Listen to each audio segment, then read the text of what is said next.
Hey guys, welcome back to some more reviews, and today talking about a film called It Follows, which came out originally in 2014, but much like other horror films that are reviewed in this channel, like You're Next, Oculus, um, and The Witch, those are some horror movies that, like this one, had gotten a wider release date in 2015, and the movie gets a 6.9 on IMDb, written by David Robert Mitchell. And before I start, I wanted to make a little bit of an announcement about next week, heck, maybe even for the next couple of weeks. I'm going to be reviewing some classics. I'm going to review some classics because I've reviewed a lot of newer movies. I reviewed Sinister, this movie, The Witch. I've reviewed Gallows, reviewed Oculus, reviewed a bunch of newer movies that, some were good, some not good, like Mama and The Gallows, stuff like that, and I did a review for The Forest. But since I've been doing a lot of newer horror movie reviews, I want to take a break from that and do some classic horror movie reviews on films. Like I want to watch and review Scanners, a film I haven't seen yet, but from what I've heard is really good, and I want to watch it and review it. I want to review some Wes Craven movies like The Serpent and the Rainbow, or The People Under the Stairs, or heck, maybe even Shocker. Also, just want to do some really classic. I wanted to review some classic movies like The Reanimator as well. Just a lot of horror movies that I'll watch and review that came out in the 80s. Great time for horror movies. I want to review some classic horror movies, and so that'd be like films like Maniac Cop. Might review Maniac Cop. Heck, might even review Maniac Cop 2 and 3.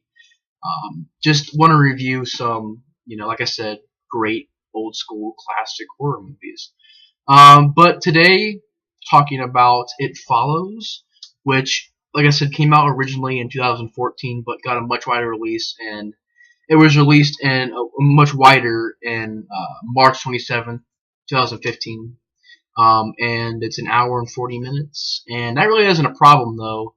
The movie It Follows, in my opinion, is a great modern-day horror movie. In my opinion, this is probably, once again, one of the better horror movies of today's films, because unlike Mama and unlike The Gallows, this movie doesn't have, at least I didn't notice it, jump scares everywhere. Yeah, I think it had a few jump scares here and there, but it wasn't to the point where it was really annoying. In my opinion, the story wasn't cliche.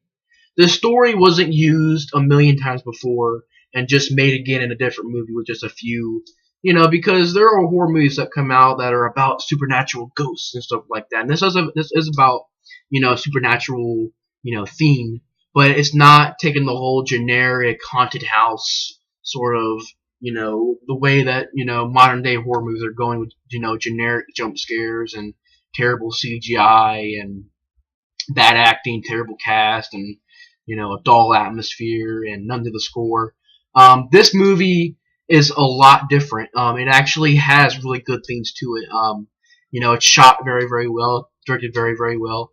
The director, David Robert Mitchell, really didn't go on to do a lot of movies. I think he's only done 3 movies. One of them was a short, and one of them came out in 2010 called The Myth of the American Sleepover, and then he made It Follows. So he really hasn't made much, which isn't really. I mean, I know this is probably one of his big films. Probably, I know that the other movie was probably his debut film, but this is probably one of his bigger movies. And this movie was well directed. The way it's shot was really well done. It doesn't have that dull, generic, typical atmosphere that a lot of horror movies today have. It has, granted, a very bizarre idea to it, but it's definitely different. I can respect that. It's trying to be different, and it tries to go its own way. It's not trying to do the cliche, generic route that a lot of these newer garbage horror movies that get released, they follow that formula. Not every horror movie that gets released now is garbage. I'm not saying that at all. Unfriended was good. Sinister was great. Big fan of The Purge. Um, Fan of this movie. Just a lot of newer horror movies that come out. Not all of them are garbage. You'll get a good one here and there, like You're Next. In my opinion, that's a good horror movie. And I've seen quite a few good horror movies that get released now. The Witch, great horror movie.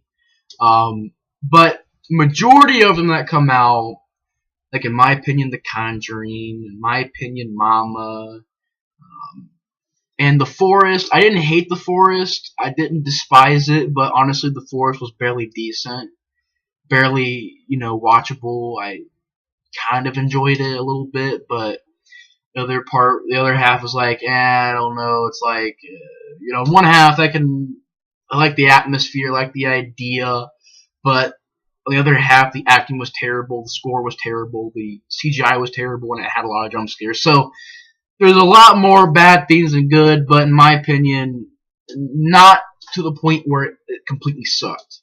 Because in my opinion, the atmosphere, granted, it wasn't as good as The Witch, because The Witch had a better atmosphere, but still, kind of a creepy atmosphere, kind of a creepy idea, and some of the ideas I didn't mind in the movie, like the whole string of yarn through the forest, which I'm talking about The Forest, I'm talking about this movie, but I didn't mind that idea. I didn't mind ideas in that movie, but The Forest was just probably barely watchable in my opinion. It was just okay. But this movie is definitely very well made. Has a great score. Love the score. Definitely has some good music to it. They use a synthesizer, or I can't say the word, but like synthesizer or something like that, where they make really cool music with it. It's been in Halloween too. A lot of classic horror movies have had this type of score. Maniac, the remake, had a good score. Sort of sounded like this. Really good, music in the movie. The way it's shot, like I said, is not typical. It's done very, very well. And you have likable characters and decent acting, in my opinion. So the movie has a lot going for it. I didn't really have a problem with the pace. It's an hour and 40 minutes, but the pace was decent. It's rated R, so you get your gore in there. You got some practical makeup effects in there. I don't really remember a lot of bad CGI in the movie. Maybe a few shots of CGI, but not really a lot of CGI. So the movie has a lot of practical effects to it, and they're very well done.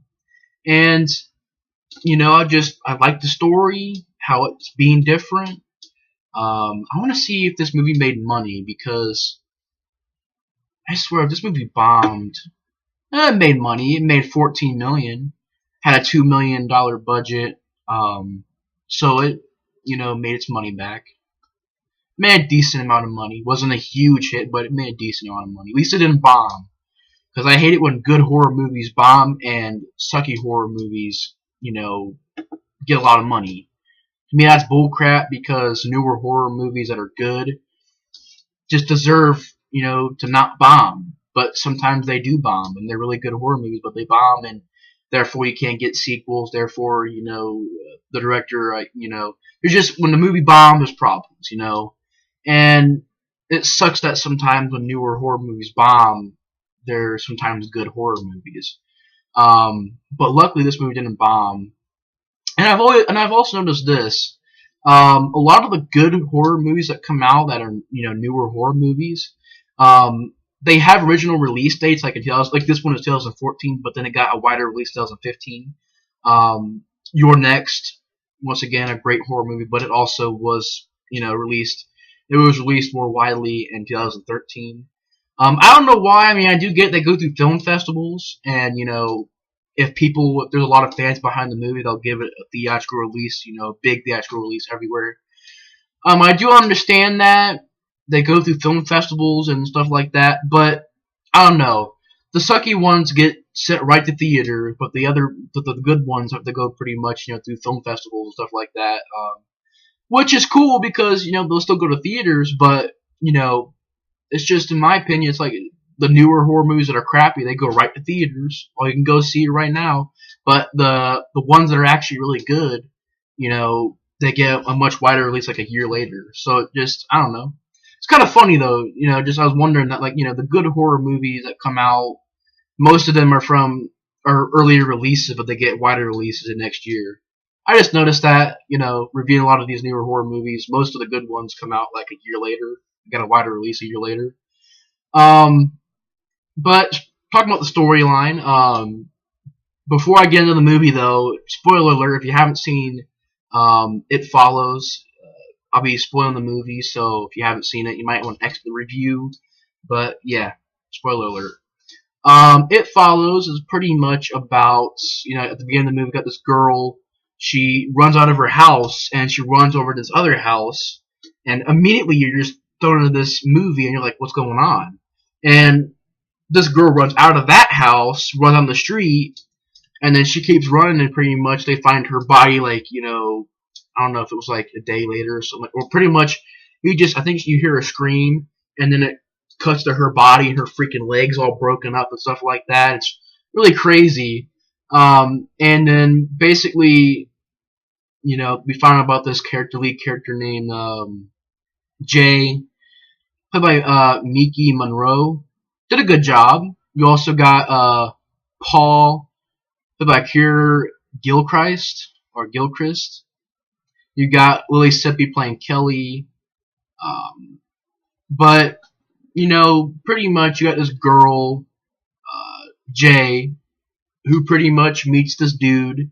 And, of course, one thing leads to another, they end up having sex. And this dude knocks her out and ties her to a chair. And she wakes up and she's wondering what's going on. And we're wondering what's going on, like, what the freak is happening.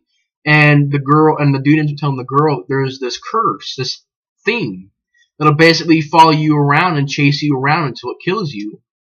And the only way you can get rid of this thing is to have sex with another person, and that person that you just had sex with is now cursed. It's definitely a bizarre idea. It's definitely different. I can respect how different the idea is, but it definitely is a bizarre idea. And the movie also has some really disturbing moments in it. Like, I think the character Paul, he has to, he's either Jay's brother or Jay's friend. I really can't remember. I think it's her friend, but I don't know. I can't really remember. I seen the movie a while ago, but I can remember the gist of the movie. But that detail I really can't remember if he was her brother or if it was her friend. But if you guys know, let me know in the comments. I think it was her friend.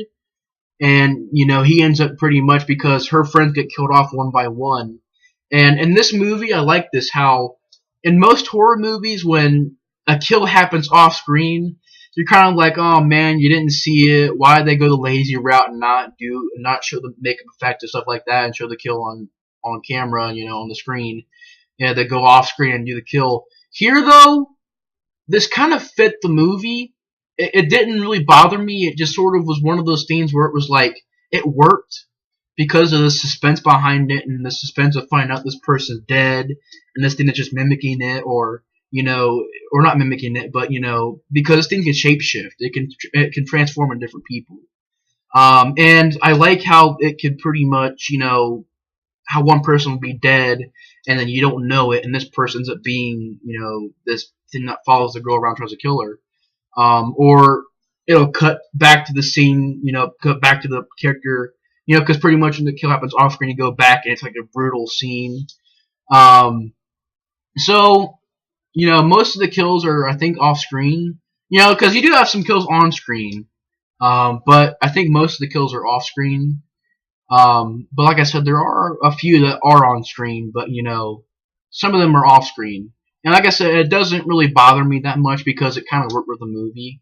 I don't know. It added some suspense to the movie.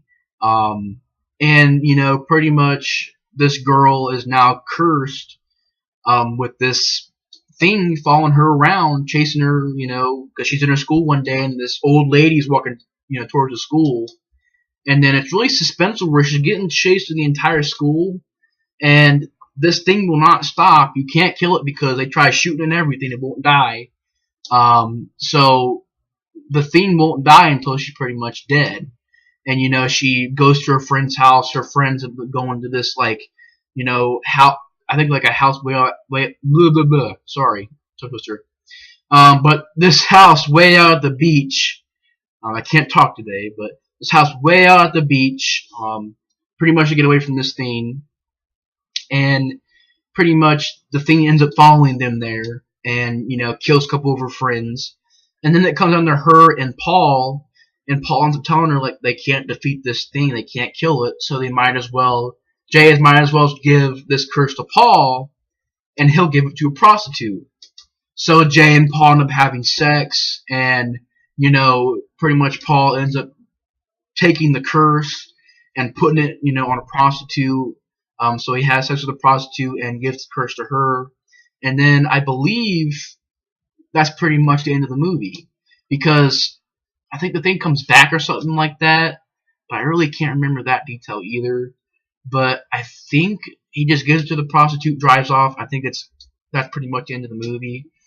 But yeah, so the movie It Follows, well shot, great story. In my opinion, there was a different story, and it just worked for the movie. Definitely not trying to be a cliche horror movie. It's trying to be different.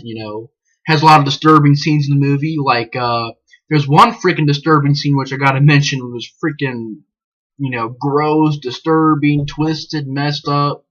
Where this dude, I think it's like he has to go into this house or his house, and his mom's in there, and pretty much the thing took the form of his mom and killed him. And when they walk into the house, they see his mom. They see the kid's mom having sex with him, but it's a dead body, of course. But it's the things are there humping him and stuff like that. It's really, really disturbing. I was like, oh crap, what the freak? One of them was like, oh, what the freak? Why? Holy crap! Really disturbing, and definitely shocking. Really disturbing. So really disturbing and shocking and unexpected scenes in the movie that are just freaking gross and, like I said, just straight up disturbing. Um, Also, some really well done suspense scenes. The movie's old school. It has a lot of, definitely has a body count too, but most of it's off the screen, but it still has kind of a body count to it. Awesome score. The way it's shot was done well. It's got a bizarre but different, idea. I can respect it as being different. Likable characters, good acting, good direction. So, the movie's pretty much got it all. I really don't have any problems with the movie. Besides maybe here and there you got some CGI, which was really enough just here and there. It wasn't really all over the place in the movie. It was just a few scenes had some bad CGI, but besides that, there wasn't a lot of it. So, there was just a little bit of CGI in the movie, but that's not even a problem. It's more of a nitpick. So, not really a huge problem, but, still it had some CGI in it that, wasn't really that great, but, wasn't that much CGI though. So, yeah, pretty much a solid horror movie. If you haven't seen it yet, go watch it. I'm definitely going to get it on Blu-ray when it comes out. Well, it's already out on Blu-ray, but, I'm going to get it when I get the money to get, It Follows on Blu-ray. So, yeah, thanks for watching my review on It Follows, and I'll see you guys on the next review. Bye, guys.